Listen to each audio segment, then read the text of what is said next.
So the title of my dissertation, which I successfully defended in May,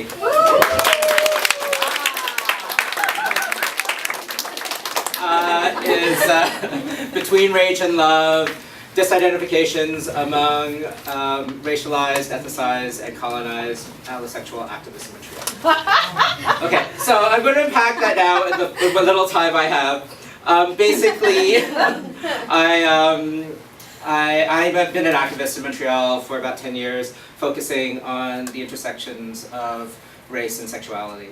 I used to run, and I'm back now, co-coordinating Gay, Lesbian, Asians in Montreal, or GLAM.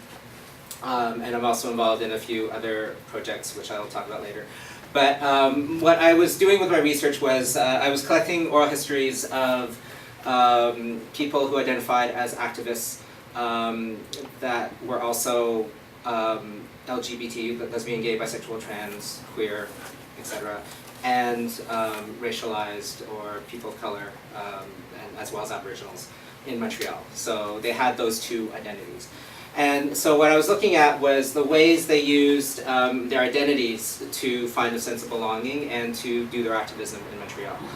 So I came across this concept that was, I mean, it's been sort of bandied about by different theorists, but the person who I focused on was Jose Esteban Munoz, who is a Latin American or Hispanic American theorist in New York. And he took this term disidentifications, which is basically you have identification, which is when you assimilate to an identity completely, a particular identity. So if I say I'm Chinese, I'm identifying with being Chinese completely. And then there's counter-identification, which is when you reject your identity completely. So I may look Chinese, I may have Chinese birth, but I might reject that identity completely. Disidentification is when is that space where identification and counter-identification meet. So it's this little space there, that line, that border, that frontier, where those two aspects of identity meet and new identities are created. And these are unique, singular identities that, that are allowed to sort of flourish.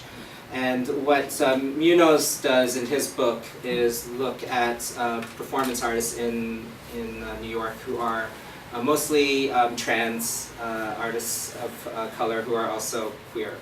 So, so when I was collecting my oral histories, what I looked at was how these activists that I was interviewing, I collected about 43 of them, 43 interviews, but I ended up using about 8.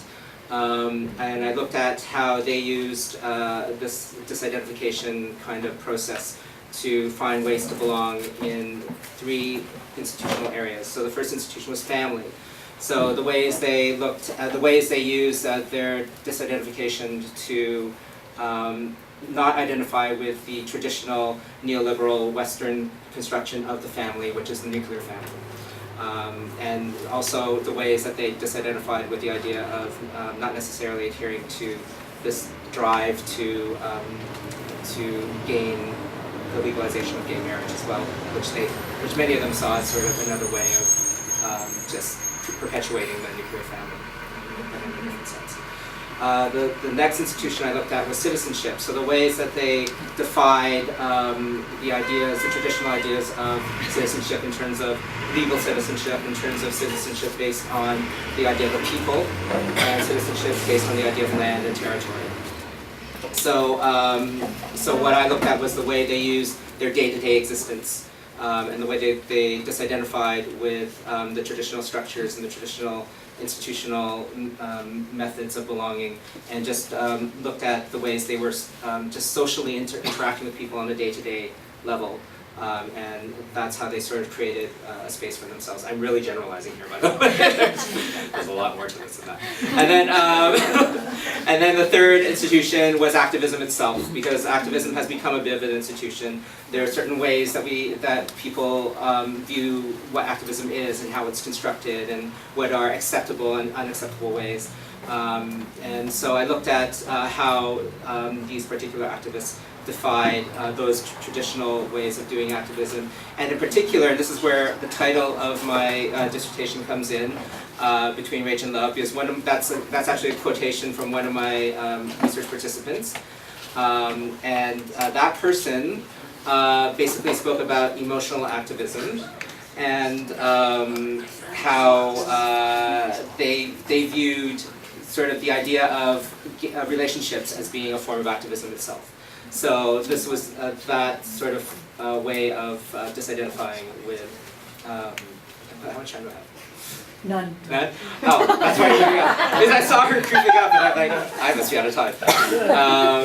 Okay, I need to, can I give a quick plug for something? No? Yes. Just to that end, there's a group of us who are queer activists of color who have an event coming up in August called Couleur. That's like the French version of the word color, but with a Q instead of a C. And it's August 16th to August 23rd. It's a queer people of color arts event with performances, an art exhibition, and I will write it down. And a number of us who are in this room are co-organizing that. Thank you. Great.